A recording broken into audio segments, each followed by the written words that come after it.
Hello, everyone.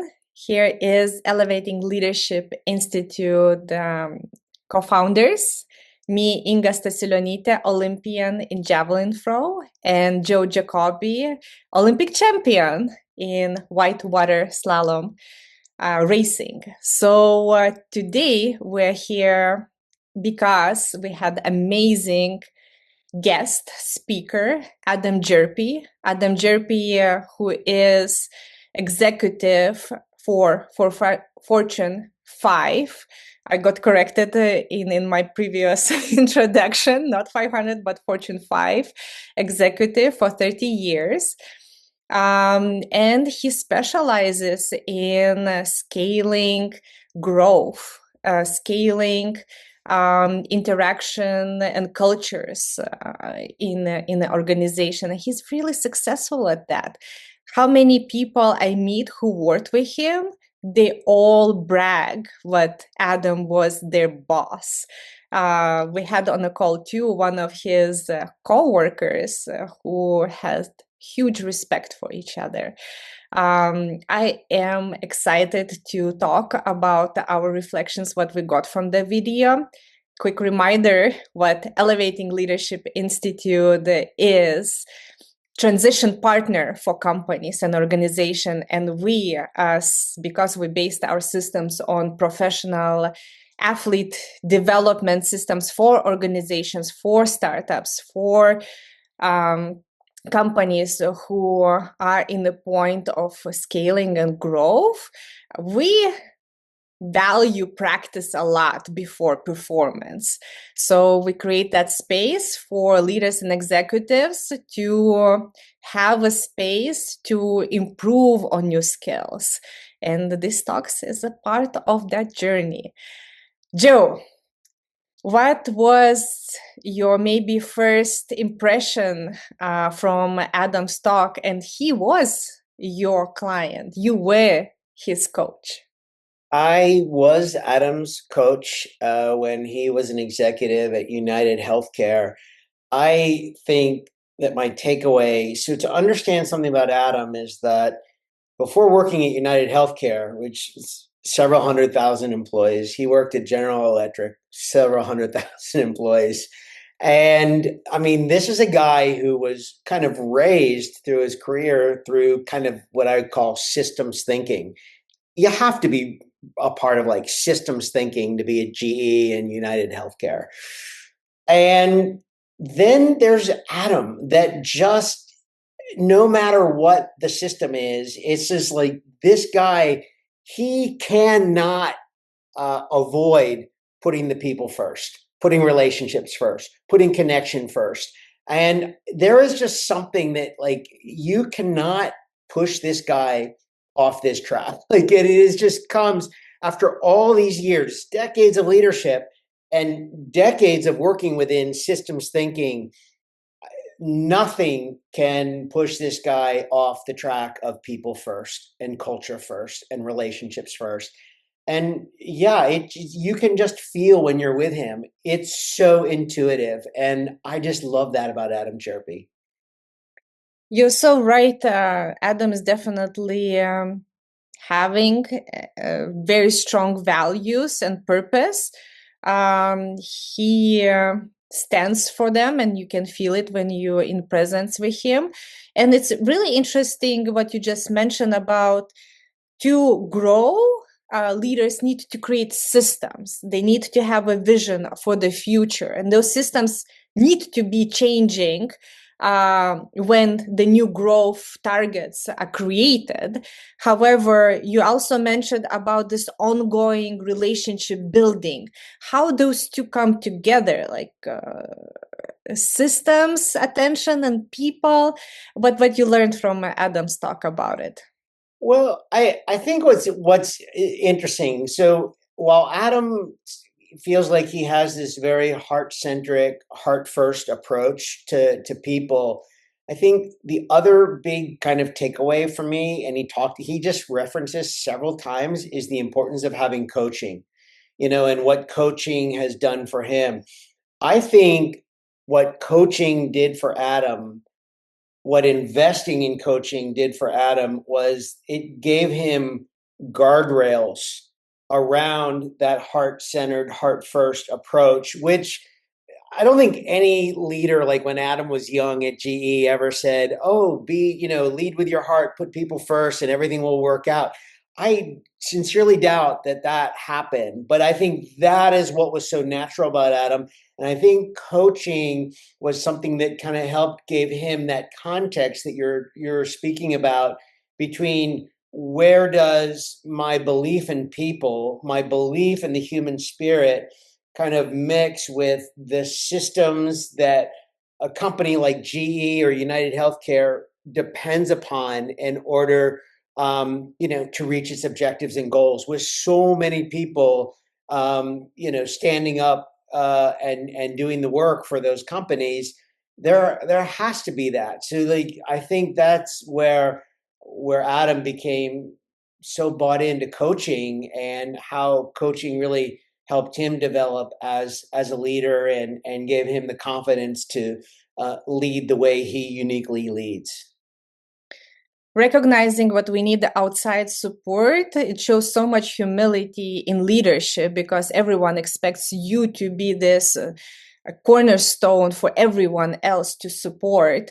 But recognizing what you need to support, and for you to grow naturally as a human beings, we need that external support. And I really loved, and I never heard this expression, what Adam used in our conversation too, that high performance assume what self-awareness comes with, that automatically with more responsibility with the new title. But it's not. We need outside perspective for us to see that next step what we're creating. This is why all athletes have coaches, and they video yourself. Like what I feel and think I'm doing, it's not exactly could be corresponding to the reality what others perceiving my intentions or my wishes what I would be performing. There is that transition gap what needs to be realigned with our image of ourselves and other people's image of ourselves when we transitioning into the growth, when we're assuming new project, when we're assuming new goals for ourselves and team. It makes me think about where a leader like Adam has really leaned into that outside perspective over the years, not just in coaching, in the way in terms of having a coach, but in my collaboration with Adam when he was at United Healthcare. I mean, I was always aware, like it always felt like he was coming in from a run, a walk, spending time in nature, in the outdoors. That I mean, he has. On a scale of 1 to 10 in the self-care, self-kindness space, I mean, I'm giving him a 10 and a 10 on self-care and self-kindness. I mean, it's that's those are really, really hard scores for individuals to accomplish. I mean, it's I think especially on the self-kindness part of it, and it's just like he has a way of finding an ease with himself, and I think that this gets back to that outside perspective. I know that when he shows up in front of someone with a goal, with an objective, he's very focused on that. But for me to see the complete human that shows up to do that, and where that complete human develops, I love that about him, and I think he's such a wonderful model for me to hold in my mind as I think about doing the same thing. A lot of our clients, they don't pride, but they see the benefits of this self-punishing mindset what many develop in high performance, and they are afraid to lose it, maybe because they feel like that kind of easier motivation or not driving yourself and others, it's not going to develop those big performances what they used to. And that's a huge transition what we're talking about, what there are next levels of performance, especially in performance pyramid. What high performance at its highest, it's not a grind. It's not a grind and the push feel. It's opposite of that. However, it needs to be training to recognize how to get there intentionally. And Adam mentioned it really clearly in our conversation, what about the grip, where we feel like with more complex situation, unknown and uncertain situation, we want to grip everything and hold tightly to something what we feel like needs a lot of control, but we overdo it in those situations.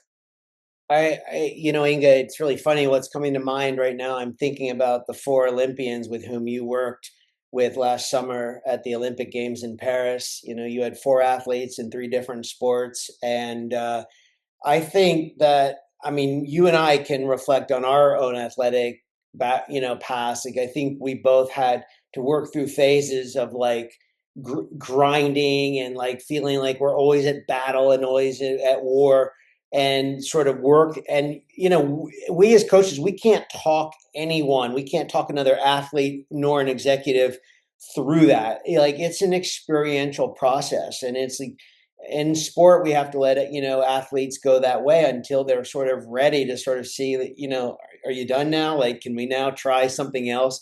That willingness to experiment with grip and say, okay, we know what happens when you grip really tight, and by the way, there is such a thing as too loose a grip.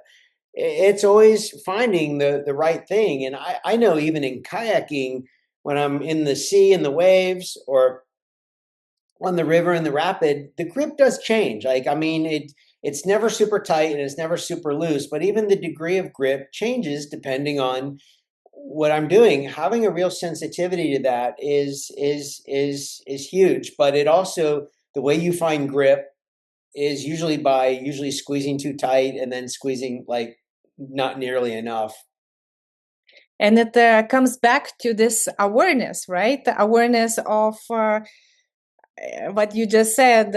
Am I holding something too tight or too loose? And where is that mid ground? And then can I see it? Can I be realistic about what's happening to me? And for that, we coming back to the first points what we just mentioned, we need that outside perspective. We need that person who, and Adam in the end of the call also mentioned something but was reoccurring with our clients, is how to create that trust with people, because many people, especially to high level leaders, tell what they think the leaders want to hear. Nobody wants to bring bad news. Nobody wants to represent something bad is happening. And Adam mentioned it in a video a lot, how to create, how to avoid those blind spots, how to avoid those kind of situations where leaders are the last one to know, and where is already maybe no room and time to correct those problems. So definitely watch the video, see what we would be curious what takeaways are from you who is listening this reflection video of Adam's talk. And please check out Special Olympics USA Games 2026. We will be posting in the link, in the comments link, where you can learn how you can participate and support this amazing event. Adam is board chair. And Joe, your last words before we parting about this amazing presence what we experience with Adam. I think you wrote something before the event, before our guest leader event with Adam, about you used the words enriching the lives of thousands, and Inga, that stuck with me so much. And then spending the hour with Adam, and I think the compelling reason why anyone should watch the entire interview is that you will see that and you and I have met a lot of people who know Adam. We know how people talk about Adam. We see the engagement of anything that Adam puts online. He's never seeking to enrich the lives of thousands. He is constantly working on himself and being a better version of himself and trusting that authentically how he shows up in the world. And that project with the Special Olympics, and I am just so happy that stage is going to sort of show up, and not just in front of Adam, but in the entire Minneapolis St. Paul community in June of 2026. And yeah, there could not be a better leader for it. And I think that at its essence is enriching the lives of thousands. You got to work on yourself. And serve others. This is what Adam also mentions. So nice to reflect on Adam's journey and to do it with you, Joe. And we're looking forward to see you in our next videos. Cheers.